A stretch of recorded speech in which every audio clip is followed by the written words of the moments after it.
कुणाचाही अनावश्यक हस्तक्षेप यामध्ये असेल तर नक्कीच विचार केला जाईल. राष्ट्रवादीत हस्तक्षेप करणाऱ्यांची गय केली जाणार नाही.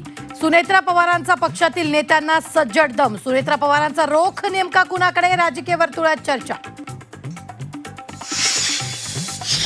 टीमची घोषणा झाली, पण आपला नंबर कधी येणार? धनंजय मुंडेंचा राष्ट्रवादीच्या नेत्यांना सवाल. आपण कायम 12वा खेळाडू, मेळाव्यात व्यक्त केली खदखद.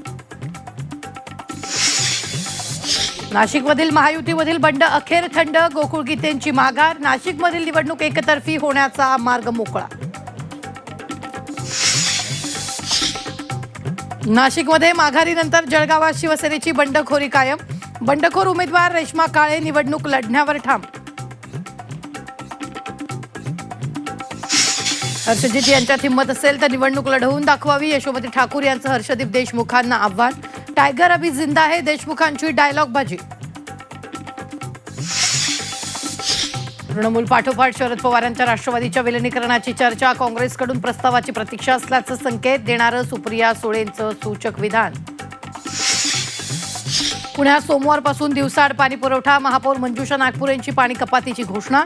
पाणी जपून वापरण्याचं पुणेकरांना आव्हान. टवाळखोरांच्या हल्ल्यात शिक्षकाचा मृत्यू. संभाजीनगरच्या वेरूळ भागातील घटना. गोंधळ घालणाऱ्यांना विरोध केल्यानं हल्ला. यवतमाळमध्ये घरकुल योजनेचे हप्ते थकले. पंचायत समितीत लाभार्थ्यांचा ठिय्या. हप्त्याभावी घरकुलाचं बांधकाम अर्ध्यावरच. कोकणातील शेतकऱ्याला मान्सूनची हुलकावणी. शेतकऱ्यावर दुबार पेरणीची वेळ. महागडं बियाणं जमिनीतच करपून गेल्यानं शेतकऱ्यांचं नुकसान.